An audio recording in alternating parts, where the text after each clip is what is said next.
कैसे? पहले हम लोग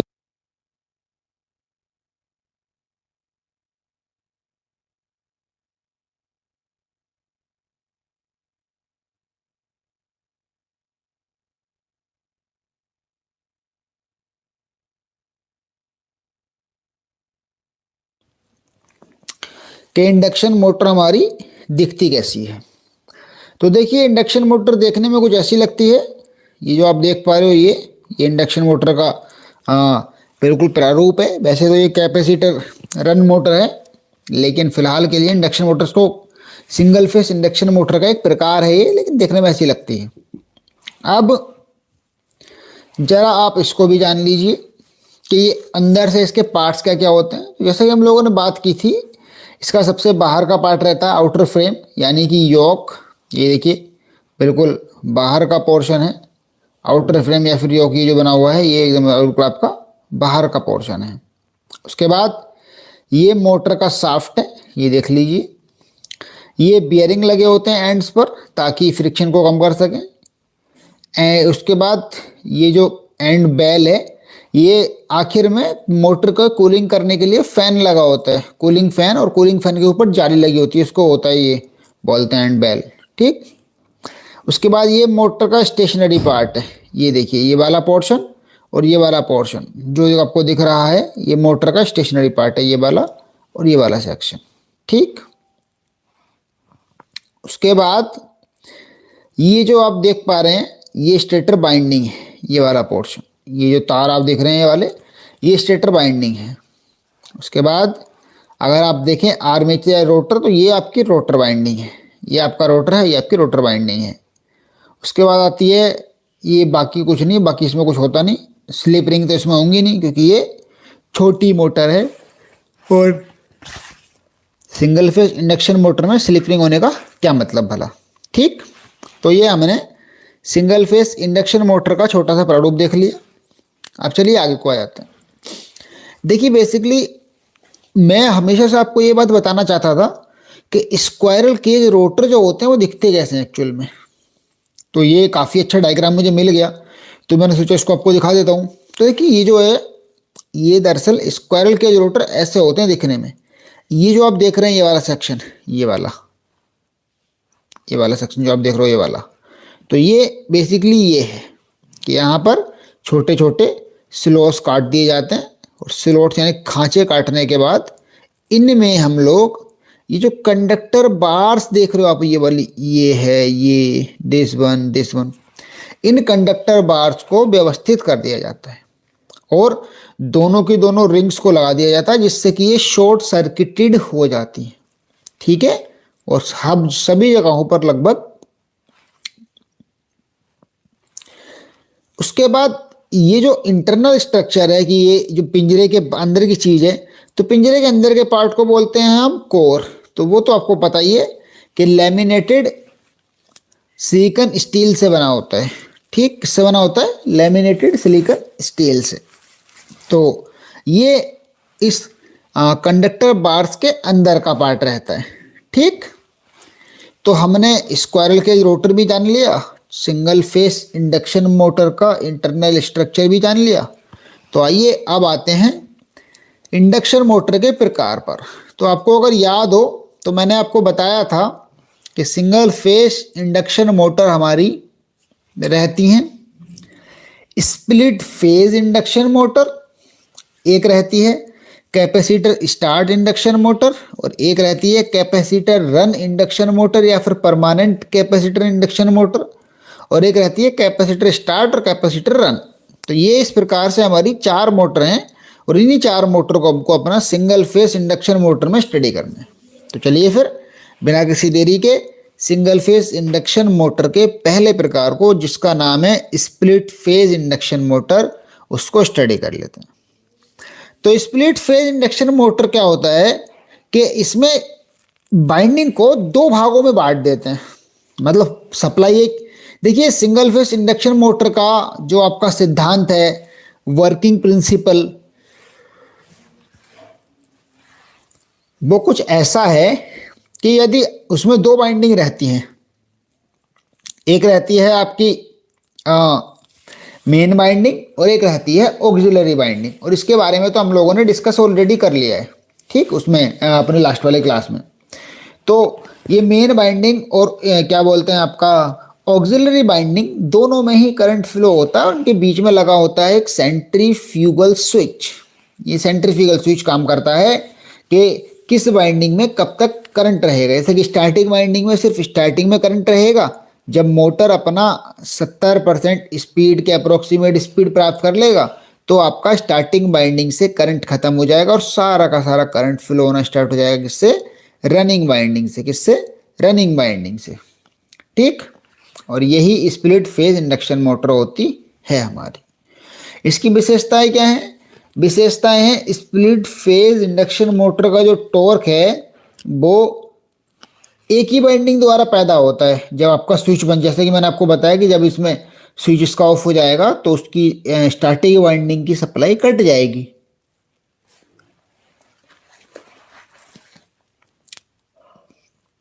तो उस दौरान इसका जो टॉर्क है वो सिर्फ एक ही बाइंडिंग के द्वारा उत्पन्न होगा। लेकिन होता क्या है कि अगर दोनों बाइंडिंग स्टार्टिंग में, जैसे दोनों बाइंडिंग टॉर्क प्रोड्यूस कर रही हैं और सेंट्रीफ्यूगल स्विच के बंद होने के बाद सिर्फ एक बाइंडिंग टॉर्क प्रोड्यूस कर रही है, तब भी एक बाइंडिंग के द्वारा प्रोड्यूस किया गया टॉर्क और वो स्टार्टिंग में उन दोनों बाइंडिंग के द्वारा प्रोड्यूस किए टॉर्क लगभग लगभग बराबर ही होते हैं। समझ में आ गई बात? ये इसकी प्रॉपर्टी है, क्योंकि उस टाइम फेज का स्प्लिटेशन हो गया था, फेज का बंटवारा हो गया था और अब सारा का सारा फेज एक ही करंट में फ्लो हो रहा है। इसीलिए इस मोटर का नाम है स्प्लिट फेज इंडक्शन मोटर। उसके बाद है कि एक मोटर, ये जो मोटर है आपकी 0.5 हॉर्स पावर की क्षमता में बनाई जाती है, यानी कि लो पावर फैक्टर मोटर क्या होती हैं और साथ में लो आउटपुट भी है इनके, मतलब इनके आउटपुट पावर भी लो है और इनका पावर फैक्टर भी लो ही होता है। पावर फैक्टर का मान आप देखेंगे तो पता लगेगा 0.3 से 0.4 के बीच में होता है। क्या रहता है? 0.3 से 0.4 के बीच में होता है। तो पावर फैक्टर का मान भी काफ़ी कम होता है और साथ ही साथ मोटर की कैपेसिटी भी कम रहती है। तो ये मोटर जो रहती हैं वो छोटे छोटे मशीन्स के काम में आती हैं। जैसे कि लिखा है यहाँ पर कि देखिए, आप देखेंगे पता लगेगा आपको कि grinder buffing machine, would working machine, जैसे लकड़ी वगैरह में काम आता है, फैन चलाते हैं उससे, तो वहाँ पर ये मोटर यूज़ की जाती हैं। तो ये छोटी मोटर स्प्लिट फेस और छोटे स्थानों पर यूज़ की जाती है। लो पावर फैक्टर मोटर भी है साथ ही साथ, लेकिन प्रकार था इसलिए मैंने आपको बताया। अगर हमको इसके घूमने की दिशा को परिवर्तित करना हो, जैसे कि मान लीजिए कि सिंगल फेज, ये क्वेश्चन बहुत बनते हैं जेईई की क्लास में कि आपके स्प्लिट फेज इंडक्शन मोटर के घूमने की दिशा को किस प्रकार परिवर्तित करोगे। तो अगर स्प्लिट फेज इंडक्शन मोटर के घूमने की दिशा को परिवर्तित करना है आपको, तो आप इसको कुछ ऐसा परिवर्तित कर सकते हैं कि इसकी रनिंग बाइंडिंग और स्टार्टिंग बाइंडिंग के कनेक्शंस की अगर हम चेंज कर दें तो मोटर के घूमने की दिशा बदल जाएगी। मतलब यदि रनिंग वाइंडिंग और कनेक्शन वाइंडिंग एक दूसरे से, पहले मान लीजिए कि आपका रनिंग वाइंडिंग कुछ इस प्रकार कनेक्टेड है और ये स्टार्टिंग कुछ इस प्रकार कनेक्टेड है, यहाँ पर सेंट्रीफ्यूगल स्विच लगा है, तो इनको उलट दो, यानी कि इसको ऐसा कर दो और इसको ऐसा कर दो, तब मोटर के घूमने की दिशा रिवर्स हो जाएगी, यानी कि मोटर क्लॉकवाइज घूमने लगेगी। तो इस प्रकार ये क्वेश्चन बना कि मोटर को क्लॉकवाइज घुमाने के लिए आप क्या करेंगे, या फिर मोटर के घूमने की दिशा को उलटने के लिए आप क्या करेंगे। तो ये दोनों ही क्वेश्चन हमारे बने स्प्लिट फेज इंडक्शन मोटर के, और ये आपको मैंने बता दिया कि आप किस प्रकार से इसको करेंगे, ठीक। उसके बाद बढ़ते हैं अगली मोटर की तरफ। तो अगली मोटर है हमारी भैया, जैसे कि आपको पता है कि अगली मोटर है हमारी कैपेसिटर स्टार्ट मोटर। मैंने आपको बताया एक स्प्लिट फेज होती हैं और अब आएंगी कैपेसिटर मोटर्स। देखिए basically single phase induction motor सिर्फ दो प्रकार की होती हैं, एक कैपेसिटर वाली और एक बिना कैपेसिटर वाली। कि कौन सी होती हैं? एक होती हैं जिनमें कैपेसिटर, मतलब अगर बात करें कैपेसिटर या बिना कैपेसिटर की, तो एक को हम कह सकते हैं विद कैपेसिटर और एक को हम कह सकते हैं विद आउट कैपेसिटर। तो एक है आपकी विद कैपेसिटर और एक है विदाउट कैपेसिटर। तो जो विदाउट कैपेसिटर थी वो तो थी आपकी स्प्लिट फेज इंडक्शन मोटर, उसको हम लोगों ने जस्ट अभी स्टडी किया है। और जो कैपेसिटर के साथ लगी होती हैं वो हमारी तीन प्रकार की मोटर होती हैं जिनमें कैपेसिटर का यूज किया जाता है। एक होती है कैपेसिटर स्टार्ट मोटर, एक होती है परमानेंट कैपेसिटर या फिर इसका नाम होता है कैपेसिटर रन। क्या नाम होता है इसका? इसका नाम होता है कैपेसिटर रन। तो कैपेसिटर रन बोलें या फिर परमानेंट कैपेसिटर बोलें, एक ही बात रहती है। ठीक है बच्चों। उसके बाद एक रहती है कैपेसिटर स्टार्ट और कैपेसिटर रन। अगर इनका संक्षिप्त में परिचय दें तो नाम से आप लोग समझ पा रहे होंगे कि कैपेसिटर स्टार्ट मोटर एक ऐसा स्टार्ट मोटर होता है जो कि स्टार्टिंग के लिए कैपेसिटर का यूज किया जाता है, जिसमें परमानेंट कैपेसिटर या फिर रनिंग कैपेसिटर एक ऐसा मोटर होता है जिसमें मोटर को चलाए रखने के लिए कैपेसिटर का यूज किया जाता है। कैपेसिटर स्टार्ट कैपेसिटर रन एक ऐसा मोटर होता है, ये आपका स्टार्ट भी कैपेसिटर से होगा और चलेगा भी कैपेसिटर से। इस प्रकार से हम कह सकते हैं कि capacitor start capacitor run motor में हमारे दो कैपेसिटर लगे होंगे, एक रहेगा हाई पावर का और एक रहेगा लो पावर का। तो जो हाई पावर का रहेगा वो स्टार्टिंग के काम आएगा, जो लो पावर का रहेगा वो आपका रनिंग के काम आएगा। ठीक, चलिए बढ़ते हैं आगे। यही क्वेश्चन तो बनते हैं जेई के एग्जाम में, यही क्वेश्चन बनेंगे नॉर्मली, और इससे अलग कुछ नहीं बनेगा। तो देखिए ये आपका डायग्राम दिखाया गया है कैपेसिटर स्टार्ट मोटर का।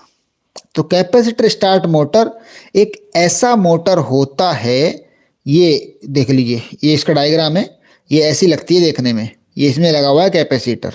तो कैपेसिटर स्टार्ट मोटर एक ऐसा मोटर होता है जिसमें स्टार्टिंग के लिए कैपेसिटर का यूज़ किया जाता है, ताकि कैपेसिटर क्या करता है कि कैपेसिटर अपनी प्रॉपर्टीज़ के कारण दो फील्ड जनरेट करता है। एक फील्ड बनेगा स्टेटर बाइंडिंग में और एक फील्ड बनेगा रनिंग बाइंडिंग में। स्टार्टिंग बाइंडिंग में बनेगा और एक बनेगा रनिंग बाइंडिंग में। रनिंग बाइंडिंग का मतलब ये मत समझने लगना कि रनिंग बाइंडिंग है तो मतलब बाइंडिंग घूम रही होगी, दौड़ रही होगी, ऐसा कुछ नहीं होता है। बाइंडिंग ना कहीं घूमती ना कहीं दौड़ती, बाइंडिंग ऐसी रहती है जैसे है, क्योंकि इसमें इंडक्शन मोटर में जितनी भी बाइंडिंग है वो स्टेशनरी है, केवल रोटर घूमता है। तो याद रखिएगा आप ये वाली बात कि बाइंडिंग का मतलब ये नहीं होता कि रनिंग बाइंडिंग है तो बाइंडिंग भी रन कर रही होगी, चल रही होगी, दौड़कर कहीं पहुंच जाएगी किसी दुनिया में, थोड़ी 10 किलोमीटर दौड़ लेगी, 1 किलोमीटर, ऐसा कुछ नहीं है। रनिंग का मतलब कि रनिंग के कंडीशन में, यानी कि मोटर के ऑपरेटिंग कंडीशन में जिस बाइंडिंग में करंट फ्लो होता है उसको रनिंग बाइंडिंग कहा जाता है। नोट कर लीजिए कि मोटर के ऑपरेटिंग कंडीशन में जिस बाइंडिंग में करंट फ्लो होता है उसको रनिंग बाइंडिंग कहा जाता है, और मोटर के जिस बाइंडिंग में स्टार्टिंग में करंट फ्लो होता है उसको स्टार्टिंग बाइंडिंग कहा जाता है। ये दो बाइंडिंग इसलिए होती हैं ताकि दो फील्ड जनरेट हो सके, क्योंकि single phase induction motor self start नहीं होती। क्यों नहीं होती, उसके पीछे का रीज़न हम अपनी पिछली क्लास में दे चुके हैं, एक बार फिर से रिवाइज कर लेते हैं। क्योंकि भैया जब इसको सप्लाई देते हैं तो इसके जो रोटर में रहता है मैग्नेटिक फील्ड जो बनता है वो अल्टरनेटिंग मैग्नेटिक फील्ड बनता है, जिसके कारण से रोटर में कभी भी ईएमएफ नहीं बन पाता और रोटर नहीं घूम सकता, क्योंकि वो डायरेक्टली रहता है सीधा फेज में। तो हम क्या करते हैं, हम कॉइल का इंडक्टेंस बढ़ा देते हैं। और हमेशा याद रखना ये जो, अच्छा ये भी एक देखिए अच्छा पॉइंट है, वैलिड पॉइंट है एकदम, जेई के एग्जाम में पूछे जाने लायक पॉइंट है ये क्या है कि स्टार्टिंग, हमेशा याद रखें आप कि स्टार्टिंग बाइंडिंग का जो इंडक्टेंस रहता है वो हाई रहता है। क्यों ऐसा इसलिए करते हैं कि इंडक्टेंस जब रखेंगे इसमें थोड़ा थोड़ा तो उसके कारण से करंट और वोल्टेज जो है वो एक ही फेज में नहीं होंगे। देखिए आप देख पा रहे हो वोल्टेज यहाँ पर करंट लैग कर रहा है वोल्टेज से, क्योंकि इंडक्शन है, इंडक्टिव रखा गया है कॉइल को। तो इस प्रकार से क्वेश्चन बन सकता है कि कैपेसिटर या सिंगल फेस इंडक्शन मोटर की जो स्टार्टिंग वाइंडिंग है उनका इंडक्टेंस कैसा रहता है, हाई लो मीडियम, तो इसका हाई रखते हैं ताकि इसमें करंट वोल्टेज से लैग कर सके और फील्ड जो है वो उसको रोटर को कट करके उसमें ईएमएफ पैदा कर सके।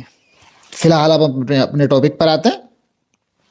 टॉपिक हमारा ये है कि हम कैपेसिटर स्टार्ट मोटर को पढ़ रहे हैं। तो कैपेसिटर स्टार्ट मोटर में डायग्राम देख पा रहे हैं आप, एक कैपेसिटर लगा होता है, ये सेंट्रीफ्यूगल स्विच लगा होता है, बाकी तो आपको पता ही है स्टार्टिंग बाइंडिंग और रनिंग बाइंडिंग रहेंगी। तो जैसे ही हम सप्लाई को ऑन करते हैं, सेंट्रीफ्यूगल स्विच के थ्रू होती हुई सप्लाई जाती है, जिससे कि कैपेसिटर के थ्रू होती हुई स्टार्टिंग बाइंडिंग में फ्लो होती है और साथ ही साथ रनिंग बाइंडिंग में फ्लो होती है।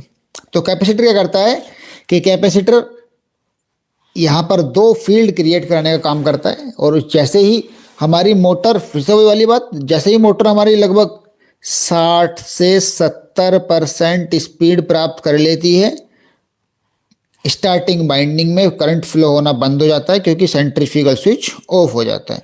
और जब सेंट्रीफ्यूगल स्विच ऑफ हो जाता है तो हमारे मोटर के जो स्टार्टिंग बाइंडिंग कैपेसिटर हैं उनमें करंट नहीं फ्लो होगा, फिर सिर्फ और सिर्फ करंट फ्लो होगा रनिंग बाइंडिंग में। क्लियर और नॉट?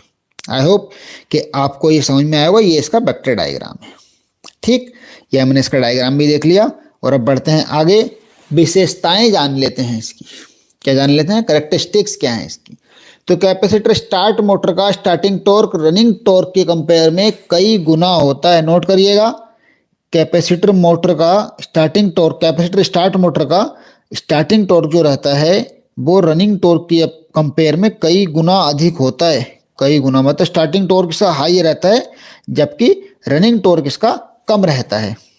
इस मोटर का रनिंग टॉर्क लोड में थोड़े बहुत परिवर्तन के लिए स्वयं ही एडजस्ट हो जाता है। मतलब लोड में अगर वेरिएबल होंगे भी तब भी वो टॉर्क पे कोई ज़्यादा खास फर्क नहीं पड़ता क्योंकि इसका टॉर्क कंपैरेटिवली लो रहता है स्टार्टिंग टॉर्क के कंपेयर में। आई होप कि आपको यहाँ तक समझ में आया होगा बच्चों। उसके बाद इसके यूज़ देख लेते हैं। तो यूज़ अगर हम देखें इसका, तो देखिएगा इसके यूज़ कहाँ किया जाता है। इसका यूज़ किया जाता है आपका, नहीं सॉरी, पहले इसके घूमने की दिशा को परिवर्तित कर लेते हैं।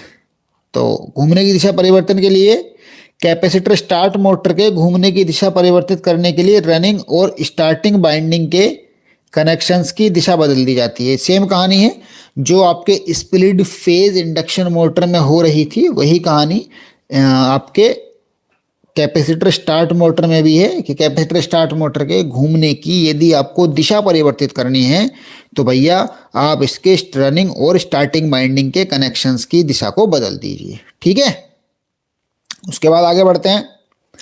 एप्लीकेशंस, इसके उपयोग क्या हैं? तो इसके उपयोग हैं कि इस प्रकार की मोटर का उपयोग बेल्ट चलित पंखे, बेल्ट चलित पंखे का मतलब रहता है ऐसे पंखे जो बेल्ट से चल रहे होते हैं, ब्लोअर्स जो काफ़ी बड़े बड़े पंखे रहते हैं, dryer, pump, washing machine, compressor आदि में किया जाता है क्योंकि इसका जो है लोड के हिसाब से ऑटोमेटिकली एडजस्ट करता रहता है इसका टॉर्क थोड़ी बहुत वेरिएबल में। तो ये हमने कैपेसिटर स्टार्ट मोटर पढ़ा, जो नॉर्मल छत के पंखे हैं ये भी आपके कैपेसिटर रनिंग। अब आ गया कैपेसिटर रनिंग मोटर या फिर परमानेंट कैपेसिटर मोटर, स्थायी कैपेसिटर मोटर इसका नाम हमने। तो ये डायरेक्ट देखने में ये भी वैसे ही लगता है इसकी तरह सेम। बात आती है कि इसको परमानेंट कैपेसिटर या फिर स्थायी कैपेसिटर क्यों कह रहे हैं। तो ये जो परमानेंट कैपेसिटर है ये आपका सर्किट में स्टार्टिंग होने के बाद कटता नहीं बल्कि ये ऐसे ही लगा रहता है पूरे सर्किट के दौरान। इसीलिए यहाँ पर एक फ़ायदा हो जाता है कि हमको यहाँ पर सेंट्रीफ्यूगल स्विच की आवश्यकता नहीं होती। देखो कहीं पर भी इसमें स्विच नहीं लगा है, कहीं भी देख लो सेंट्रीफ्यूगल स्विच नहीं लगा है। तो इस प्रकार यहाँ पर एक सिंपल सा क्वेश्चन बनता है कि किस सिंगल फेज इंडक्शन मोटर में सेंट्रीफ्यूगल स्विच नहीं लगा होता। तो किस में नहीं लगा होता? Permanent capacitor single phase induction motor में नहीं लगा होता। और साथ ही साथ ये भी कह सकते हैं कि आपसे कोई पूछे कि किस, ये तो खैर ऑटोमेटिकली नाम से पता लग जाएगा कि परमानेंट कैपेसिटर है, तो ये परमानेंट कैपेसिटर हमेशा पूरे उसमें कनेक्ट रहता है। इसकी विशेषताओं के बारे में जान लेते हैं। पहले इसकी संरचना के बारे में जान लीजिए। संरचना इसकी है कि इसमें परमानेंट कैपेसिटर, स्थायी और रनिंग दोनों एक ही कैपेसिटर होते हैं। ठीक है, नहीं दोनों एक ही कैपेसिटर होते हैं। होता यह कि इसमें कैपेसिटर परमानेंटली लगा दिया जाता है। ठीक, और इसमें सेंट्रीफ्यूगल स्विच कोई भी नहीं लगाते, और ये स्टार्टिंग बाइंडिंग के साथ सीरीज में जोड़ा जाता है।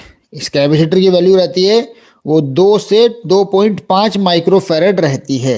ये इसका मतलब आप कह सकते हो कि ये जो आपके सीलिंग फैन होते हैं, ये वाले सीलिंग फैन में जो हमारे कैपेसिटर लगे होते हैं, हो सकता है आपने देखे भी हो, आप में से बहुत से लोगों ने 2 से 2.5-3 माइक्रोफैरड के ही लगे होते हैं। उसकी माइक्रोफैरड बढ़ा दीजिए तो वो क्या करता है कि थोड़ा तेज चलने लगता है। वर्किंग सिस्टम इसकी भी simple working capacitor start motor के समान ही होती है, बस क्या है कि इसमें कैपेसिटर परमानेंटली लगा होता है। विशेषताओं के बारे में बात करें तो इसका स्टार्टिंग टॉर्क और रनिंग टॉर्क लगभग बराबर होते हैं। मोटर का स्टार्टिंग टॉर्क और मोटर का रनिंग टॉर्क लगभग बराबर होते हैं, तो ये काफ़ी फ़ायदेमंद चीज़ होती है। कैपेसिटर स्टार्ट मोटर की तुलना में इसका जो रेट है वो भी कम रहता है।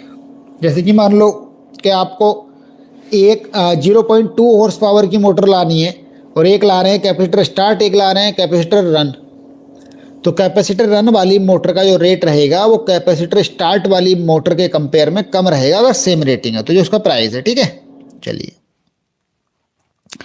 इसके एप्लीकेशंस के बारे में बात कर लेते हैं। तो प्रारंभिक टॉर्क कम होने के कारण इस प्रकार की मोटर का उपयोग केवल ऐसे कार्यों में किया जाता है जिनमें जहां अधिकतर प्रारंभिक टॉर्क की आवश्यकता ना हो, जैसे कि छत व मेज के पंखे, induction regulator, arc welding control. मैंने पहले ही बोला कि छत के पंखे वगैरह में इसका यूज़ किया जाता है। अब यहाँ पर एक बात आई, यहाँ पर ये कह रहा है कि प्रारंभिक टॉर्क कम होने के कारण इसका ऐसी जगह पर यूज़ किया जाता है जहाँ पर प्रारंभिक टॉर्क अधिक की आवश्यकता ना हो। तो कहने का मतलब ये है कि यहाँ पर सीलिंग फैंस में, छत के पंखों में अधिक प्रारंभिक टॉर्क की आवश्यकता क्यों नहीं होती। जल्दी से आंसर करिए आप लोग, मैं वेट कर रहा हूँ आपका।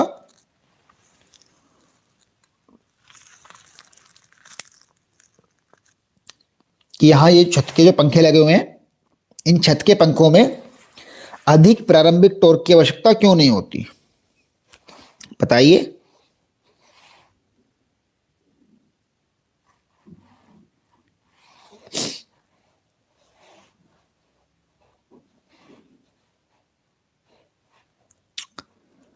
बताओ बच्चों कि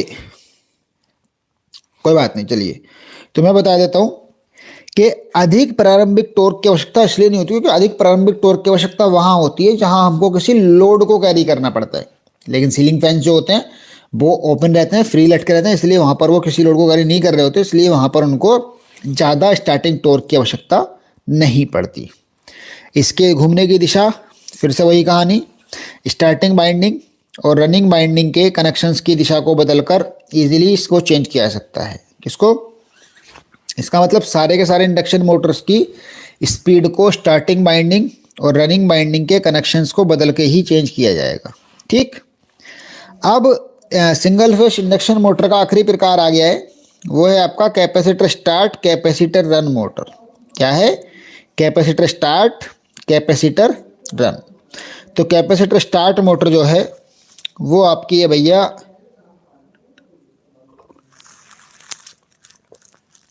कैपेसिटर स्टार्ट मोटर के बारे में हम लोगों ने स्टडी किया कि जिसमें एक ऐसा कैपेसिटर लगा होगा जो मोटर को स्टार्टिंग में हेल्प करेगा। कैपेसिटर रन या परमानेंट कैपेसिटर मोटर के बारे में हमने स्टडी किया, एक ऐसा कैपेसिटर लगा होगा जो भैया हमारा क्या करेगा, परमानेंटली लगा रहेगा, रन भी कराएगा और कभी भी हटेगा नहीं। अब ऐसी मोटर आ गई है जिसमें हमारे दो कैपेसिटर लगे होते हैं, एक रहता है स्टार्टिंग कैपेसिटर और एक रहता है रनिंग कैपेसिटर। जो स्टार्टिंग कैपेसिटर है वो मोटर को स्टार्ट करने के काम आता है और जो रनिंग कैपेसिटर है वो मोटर को बाद में चलाने के लिए रिस्पॉन्सिबल या उत्तरदायी होता है। ठीक, तो ये आप देख सकते हो, या आपके घरों में जो मोस्टली समरसेबल वाले पंप वाली मोटर जो यूज़ की जाती हैं वहाँ पर भी क्या बोलते हैं कैपेसिटर स्टार्ट और कैपेसिटर रन मोटर ही होती है, क्योंकि आपने देखा होगा कि वहाँ पर दो कैपेसिटर लगे होते हैं, एक रहता है हाई वैल्यू का और एक रहता है लो वैल्यू का। ठीक है, अब इसकी विशेषताओं के बारे में बात करें तो इस मोटर का जो स्टार्टिंग टॉर्क रहता है वो रनिंग टॉर्क से 3 गुना अधिक होता है। तो इसको हम ऐसी जगहों पर यूज़ करेंगे जहाँ पर लोड कैरी करने की आवश्यकता होगी। जैसे कि समरसेबल वाली मोटर की मैंने बात की, तो उसको ज़मीन से पानी निकालना होता है, तो इसीलिए हम लोग इस मोटर को वहाँ पर यूज़ कर रहे हैं, ताकि जब रनिंग टॉर्क हाई रहेगा तो ज़्यादा लोड को इजीली कैरी कर पाएगा। रनिंग टॉर्क जितना ज़्यादा हाई रहेगा उतने ज़्यादा लोड को उतनी ही आसानी से कैरी कर पाएगा हमारा मोटर। ठीक, तो इसीलिए हम इसमें कह सकते हैं कि इस मोटर का रनिंग टॉर्क जो है वो स्टार्टिंग टॉर्क से काफ़ी हाई होता है, और power factor high power factor होता है इसका, चाहे स्टार्टिंग कंडीशन हो चाहे रनिंग कंडीशन हो, दोनों ही कंडीशन में पावर फैक्टर इसका हाई होता है। साथ ही साथ ये भी लिखा है कि ये मोटर 25% फुल लोड पर भी पूरी एफिशिएंसी के साथ काम करती है। मतलब कि अगर 125% लोड भी डाल दिया जाए, 100% पूरा है, और 25% एक्स्ट्रा लोड भी डाल दिया जाए, तब भी ये मोटर पूरी एफिशिएंसी के साथ ही काम करेगी। उसके बाद इसके एप्लीकेशंस की बात करें तो इसमें लिखा है कि इसका हाई टॉर्क होने से रेफ्रिजरेटर, एयर कंडीशनर, कंप्रेसर आदि, और साथ ही साथ सबमर्सिबल मोटर में भी इसका यूज़ किया जाता है। इस मोटर का जो रेट है वो कैपेसिटर स्टार्ट और परमानेंट कैपेसिटर से अधिक होता है, क्योंकि इसमें कंस्ट्रक्शन भी इसका उससे ज़्यादा होता है। ठीक है भैया, इस प्रकार से इसके घूमने की दिशा को यदि परिवर्तित करना है तो फिर वही कहानी कि रनिंग या तो, लेकिन इसमें फ़ायदा है, इसमें रनिंग बाइंडिंग या फिर इसमें स्टार्टिंग बाइंडिंग, दोनों में से किसी एक के कनेक्शन की दिशा बदल दो तो इसकी रोटेटिंग डायरेक्शन चेंज हो जाएगी। उसके बाद हम लोगों ने अपना सिंगल फेज इंडक्शन मोटर को पूरा ख़त्म कर लिया है आज। आई होप कि आपको समझ में आया होगा। तो क्लासेस रेगुलर होंगी, उसकी चिंता ना करो आप। उसके बाद हम लोग पढ़ेंगे अब सर्वो मोटर। क्या पढ़ेंगे? Servo motor, stepper motor, universal motor और ब्रशलेस डीसी मोटर, साथ ही साथ लीनियर इंडक्शन मोटर भी पढ़ेंगे। तो ये हमारी मोटर आती हैं सारी की सारी किसके अंदर आती हैं? ये आती हैं स्पेशल मोटर के अंदर कैटेगराइज होती हैं। किसके अंदर? स्पेशल मोटर के अंदर। तो ये सारी की सारी मोटर हमारी स्पेशल मोटर्स के अंदर कैटेगराइज होंगी, इसीलिए इनको हम स्पेशल मोटर कह सकते हैं। जैसे कि स्टेपर मोटर आपकी घड़ी वगैरह में यूज़ की जाती है, हर वहाँ पर यूज़ की जाती है जहाँ पर ये इसकी जो स्पीड रहती है वो एक टाइम सेट होता है, उसके हिसाब से आगे पीछे होती रहती है। यूनिवर्सल मोटर एसी और डीसी दोनों प्रकार की सप्लाई पर वर्क करती है। ब्रशलेस डीसी मोटर, इसमें ब्रश नहीं होते, एसी मोटर की तरह का कंस्ट्रक्शन होता है। सर्वो मोटर भी एक प्रकार का एसी मोटर है, एसी सीरीज मोटर भी पढ़ेंगे हम लोग, और साथ साथ लीनियर इंडक्शन मोटर भी पढ़ेंगे। तो ये सारी की सारी मशीन्स, इनमें से मोस्टली सिंगल फेस पर ऑपरेट होती है, जबकि सभी के सभी सिंगल फेस पर ऑपरेट होती हैं, लेकिन ये स्पेशल पर्पस के लिए यूज़ की जाती हैं, और साथ ही साथ स्पेशल कैटेगरी की मशीन्स होती हैं, क्योंकि इनकी विशेषताएं बाकी सारी मशीन से डिफरेंट होती हैं। जैसे कि normal single phase induction motor से अलग है, तो बाकी तो इसीलिए मतलब इंडक्शन मोटर में नहीं आई हैं, तो ये नॉर्मल मोटर है, लेकिन स्पेशल पर्पस मोटर इनका नाम कहा जाएगा। तो इसीलिए इन चारों मशीन्स को चार पांच मशीन्स हैं ये, इनको हम लोग स्टडी करेंगे अपने अगले लेक्चर में, और मैं उम्मीद करूंगा कि एक ही लेक्चर में हम लोग सारे के सारे मशीन्स को ये ख़त्म कर लेंगे, ताकि जल्दी से जल्दी हम अपने सिंक्रोनस मशीन को स्टार्ट कर सकें। सिंक्रोनस मशीन के सिर्फ 2 लेक्चर होंगे, एक में मोटर और एक में जनरेटर पढ़ाऊँगा, और दोनों की कहानी एक एक लेक्चर में आपकी ख़त्म हो जाएगी। तो भैया ये हमने सिंगल फेस इंडक्शन मोटर का स्टडी पूरा किया, उम्मीद करता हूँ समझ में आया होगा। जल्दी मैंने आपको जो इसके ऑब्जेक्टिव सेंड कर दिए उनको लगाइए, आंसर करके देखिए कितने आ रहे हैं आप लोगों से। ठीक है गाइस, मिलते हैं आप लोगों से अगली क्लास में। जब तक आप अपने घर पर रहो, स्वस्थ रहो, सुरक्षित रहो। क्लासेस रेगुलर होंगी, चिंता ना करो इस बात का आप। ठीक है भैया, थैंक यू सो मच। आप लोगों से मिलेंगे अब अगले क्लास में।